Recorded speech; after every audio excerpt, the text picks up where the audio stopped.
Hey you guys, welcome back to the channel. It's Trey, and we're going to be talking about Zalen, What Kills Must Die. It is another book in the Rippaverse, and it was written by Chuck Dixon, drawn by Joe Bennett, and inked by Marcos Martin. Um, and as you can see from the title, what kills must have been the plot because look, Chuck, I've read a lot of your stories before, and yeah, there's been moments of levity with your stories, but this right here is hold on. This right here, first off, this is lazy. This is lazy, and I'm gonna tell you why. First off, love the book size. This is great, but the reason why I'm saying the plot has been killed, and the reason why I'm saying that this is lazy is because I don't know how many pages is this. Let me see. I don't think they have a page count on these pages, but this is like what, about 150 pages or about 80, 70 pages tops, right? This is not a number one issue. And when I mean not a number one issue, I mean, Chuck, this is not 20 pages. This is not 20 pages. This is a volume almost. So when you give me something like that, especially introducing a new character in their world, you better give me something. Not this slow burn for like, oh, issue 1, 2, 3, 5, 6, 7, 8, 9, 10, 11, 12. No, no, no, no, no, no, no. This is a number one, but it's a thick number one. So because it's a thick number one, I expect a story. Okay? I expect a story. I expect a plot. I expect a plot. So the reason why I'm saying it is because it started off great. It started off great where we are looking at these weird aliens. I don't know what the hell the cockroach monkey thingies on a planet called XX9RS, right? And apparently their water has been stolen from them, right, by a bounty hunter group, and the Carterians, I believe is what they were called. And of course Zalen and them come to the rescue, and that's the opening. Now I have no problem with that. I have no problem. Zalen saves the day, stops the bounty hunters, drop the water comes back to the planet or whatever, and he takes off, right? Tyler was like, even though you saved them, I mean, even though you gave them back that water or whatever, can cause so much global upheave. And he was like, even though that is all I could do, and he left. Okay, that's interesting. I was kind of wondering, like, you didn't think about trying to like stabilize the water system or whatever, because of the fact that he has like these cosmic bearing Superman powers. You would think that, hey, let's figure out how to stable it, but they said no. So he goes back to his ship where he meets his crew, and you have Talia. um Look, what they called them, these, what are they called? Bong. They call them Bong, I think, or Jamaras. I forgot. And that's another thing too that we need to do. Rippaverse, just in general, Eric July. When you're introducing new characters, regardless, or even in your book, always have a always have an introduction of who the characters are. So, for instance, right here, because Chuck, that's another thing too. Um, I need to see the character's name right here, right here, right here. Zalen, whatever his name is, Talia, and whatever these guys' names are. You put them right there because you have to remember that this is my first time with these characters. I'm not familiar with them. You need to tell me what they are. Why in the hell am I picking up a book? Because the problem that I have with a lot of the Rippaverse books too, is that I pick up the book and y'all are not introducing the characters. I have to like go back and be like, okay, so wait, hold on. Also, that was that character's name, because even though with the bubbles or whatever, you got, if you're going to put in their names, you need to emphasize their names more often, so that way I can see the difference between the font, because that way I can know who these characters are. You know what I'm saying? I'm not saying give a whole summary, but this page right here, this page right here, I should have known what his name was, and Tanya, and you put a little brief of something without me having to like, I wonder what they are. Because reviewing it kind of makes it hard, because I want to try to review it without looking into the comic book, because I want to try to remember what I read and then give my thoughts and opinions out onto it. But I have gotta do this while I'm reviewing the book, because I can't remember. I can't remember it. Like hell, even DC and Marvel, Image do it. Why are you not doing it, Ripple? Eric, now you read comics before. Come on now, y'all got to do better than this. Chuck, you've written comics before. You got to come better with that, especially introducing a new character in their world. You're not even just introducing a new character that's going into Forest Park. You're introducing a new character in this entire world outside of Forest Park, Texas. So I need you to, from the future, write these characters' names, these brief summaries. Like this is a serious thing. And I don't have social media. I mean, I have social media, but that's Instagram. But I have whoever hears this, go on Twitter maybe or whatever and tell Eric July and them, when they're doing these characters introductions in the book, regardless if it's the second volume, the third volume, anytime a character appears for the first time, you need to put their name and stuff like that, especially if they're going to be in the story a little bit longer. We're not talking about like a surprise character at the end. I'm talking about like, if this is the main cast, I need to know them. I need to know what their name is. So anyway, Zalen goes and lie down. And while that's happening, the guys are going to like this. They're going to the other side of the nose, and they're getting on the ship. I mean, the ship is using, what they call this one? They call it what they call it? I forgot. They had a name for it. I think it's the riff something. I don't want to say. Hold on, give me a second. I gotta go back because I know I remember them calling it a different. I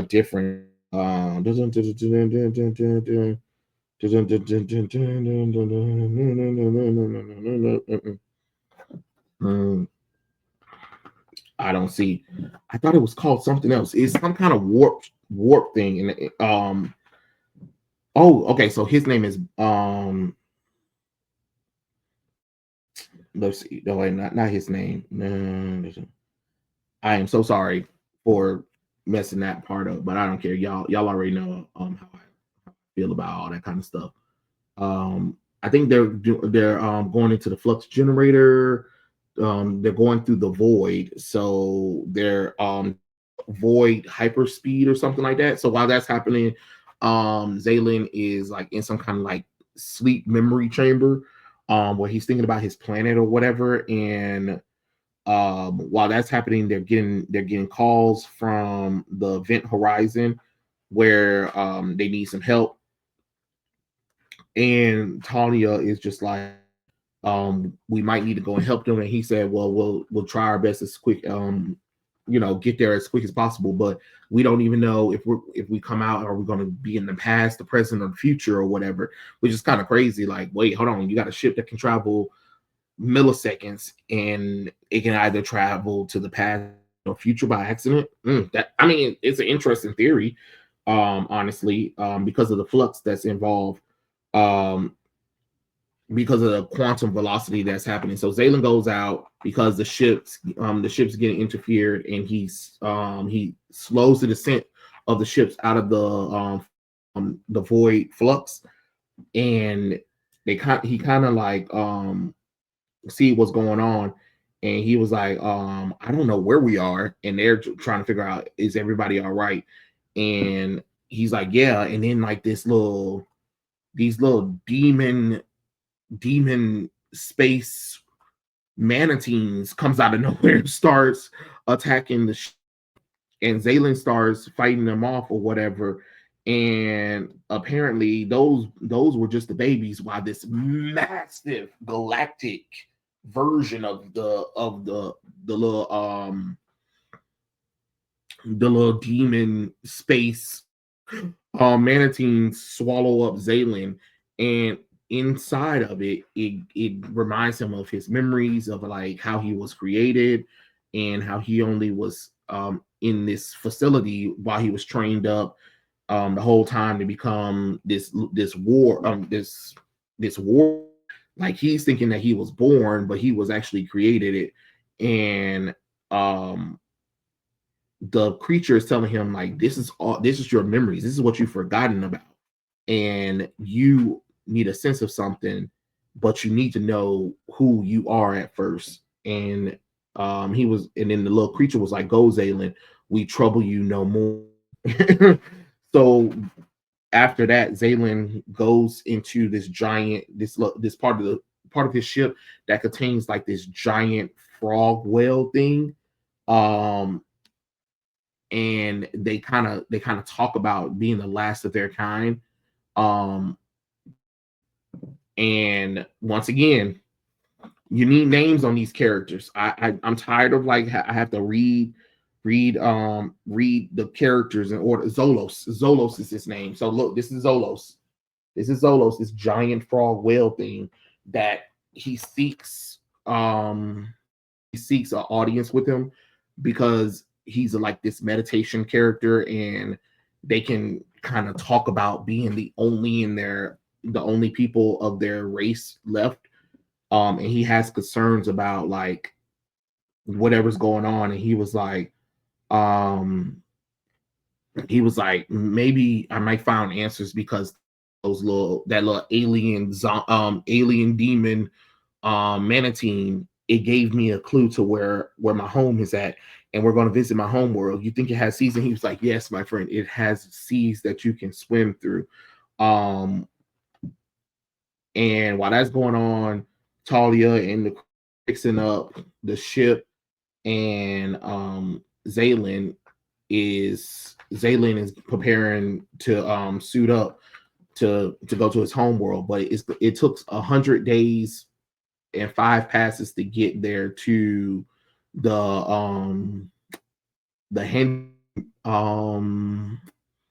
hardening major system. Once again, that's what I'm saying. See, you put the name in this little subtitle, but it should have been right here. You get what I'm saying? It should have been right there, telling people like in the description, like, okay, so here's the name of the planet, Kudalan, right? But what I'm saying is, you should have we're entering the system right here. But look, you see how small that is?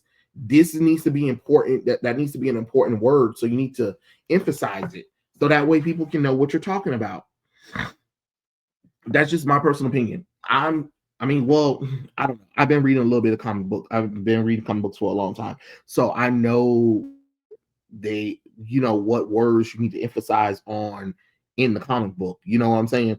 Now, I might not know how to format comic books as correctly, but I'm just saying from like just experiences, just reading it.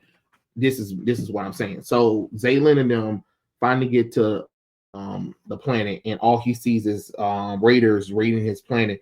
So these like giant machine bug things, he called them the planet raiders. They're just like the Koranians, and since they gut the planet and sell off their resources or whatever, Zalen's pissed off, so he goes and attacks them. Right, he's just going through them left and right, especially because these are finally the first clues that he has of his home planet, and he's excited to see it. And then bam, these raiders are like destroying it for its resources. So now that it's on the planet, Talia asks, so like, is there anything that we can do? Like, are we what's going on? Zalen was like, there's really nothing here really for research, because they done kind of cleaned out the planet, and all the information that he wanted is just gone. But while that's happening, the general Kwame of the Sentinel Initiative is calling for Zalen's help, and the little children aliens are like, oh, we can't be disturbed or whatever. He said to disturb, and he was like, bring Zalen here now, and then they hang up. So now we get to Zalen and his crew going to one of the long no, not the the one of his, it was his facility right here. Yeah, the facility that he was raised in, but it's no longer function. It's like nobody's been there. Um I think Bong is the little creature's name, the tech guy. He tells him about these linings or whatever, but Zalen was like, what linings? And then he shows him, and he was like, this is the language of my Saris.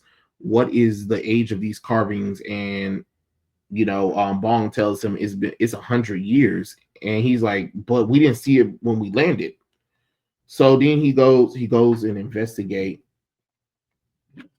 Well, he's about to investigate when unknown vessel like to orbit, and it is massive. I mean, it is massive because it's considered the same size of the planet. Like, look at this spread page.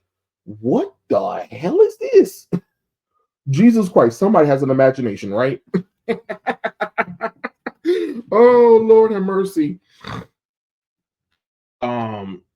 So Zalen wants the crew to get in before anything happens, while Zalen decides to go and attack the ships because they're coming. It's like a coalition of these giant ships, and they're trying to destroy the planet. Zalen goes on and attacks ships, while the crew is inside trying to get away from the ships.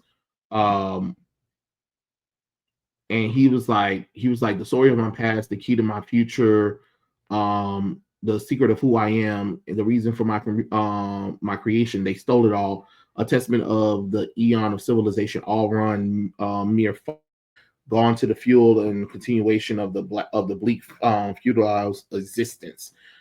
And he's just kind of sad because like this is all he has left. There's nothing left, because they done raided the planet. They came back again to try to get the rest of the resources left of the planet that was laid barren, and Balin destroyed it, and he kind of falls into a kind of a sleep. But then we kind of flash over to them on a beach on some planet or whatever. And it's kind of a weird transition, like from, okay, so everything explosion, he kind of falls asleep, and then bam, we get to this scene where like that doesn't make any sense. That scene doesn't make any sense. That transition was awkward as hell. And that's why I said it was lazy, because a lot of this stuff is kind of lazy. But she was like, so we need to answer the coalition, the quarantine. What was this? Not the coalition. Look, I don't say the coalition. I meant what they have to answer. See, that's what I'm saying. I completely forgot. The Sentinel Initiative. So General Quantimo. And she was like, we're gonna have to answer them eventually. He was like, yeah, I understand, but I promise, and I'll leave it to Solos to determine when we leave this place. Because the little frog whale thing is taking a massive one. Look how massive he is. He's huge. So while that's happening, they continue to talk about everything that's on, and Bong runs up and he was like, look, we got that that call from General Kwame. He won't stop. He said a dangerous entity has escaped into in capital on Limbo XI. And he was like, it's been detected in the area of space. And he said that was they said that's the previous transmission. And he was like, okay, we're going to see where it's going. And they said they sent the coordination, and it's the third planet of G2V type stars. And he said that's real backwards sector, General. Does this entity has a name? And he called it Subject XX9. And then they was like, scrap me. Like, I guess that's their word of saying ooh. And it says Subject Scrap 9 was concealed himself among the populace as 5 pre-fusion civilization. And what else he said? Here is a member of the Subject X9 species in its natural state. And they never showed what it was. All I know is everybody just like, what the fuck is that? And everybody got and passed out or thrown up except for Zalen. Then Zalen goes and talks to Solos about the calculations and correlations, and he was like, I have it. He's like, it's calculating, but it's all coming along. And he said, so what's it? He said the coordinates are very far away. We're going to be very far away. He said, so what are the choices? Well, we got a choice of 3. And he said, well, we'll take the fastest one. And Solus said, all right. And then he said, it sounds, but let's keep an open mind, Zalen. And then bam, that's it. And that's the comic. I'm sorry. Absolutely not. Absolutely not. You're gonna have to come better. You want to come better with issue number 2 or something, because ain't no way. And this is why I said, why I told you guys prior that I want this, that I want the Rippaverse books to be like, before you give this character a book, test these characters out in the Rippaverse. The Rippaverse is fine, but you put in here, I don't need you to do short stories. I need you to do what DC did back in the day. You remember so All American Comics, Action Comics Weekly, Sensational Comics, all of that cool stuff or whatever. What happened is, okay, let's say the main character of that book, the first story is going to be about Zalen right here, right? So you have Zalen, right? Okay, you actually do an issue. You actually do an issue story. You about 20 pages, give a first issue of this character and see like him. And the same thing with the other characters, right? So this book needs to be can be a little bit bigger, or if you want to, you can keep it the size of the Rippaverse, right? And you give a story, you give a point A, point B, point on the story. That way, if it looks interesting, if it does well enough to the audience and the audience is begging for it, then you make a book. You don't make a book of the character that's not interesting. It's the same thing with Gooding. I was telling you, like, y'all could have easily put Gooding in one of these books and told his story through these books. Zalen is in that same category, because why would you waste my time like that? Nothing really happened. You didn't introduce a threat that can really challenge Zalen at all. You get what I'm saying? You didn't have a villain that really went after him or anything. He went everybody else, not the vice versa or whatever. I didn't really see any struggles that he had. I didn't get a sense of that he might be, that he might have a weakness to something or whatever. It is just was like, yeah. And this would have been fine if this was a regular 24 issue floppy.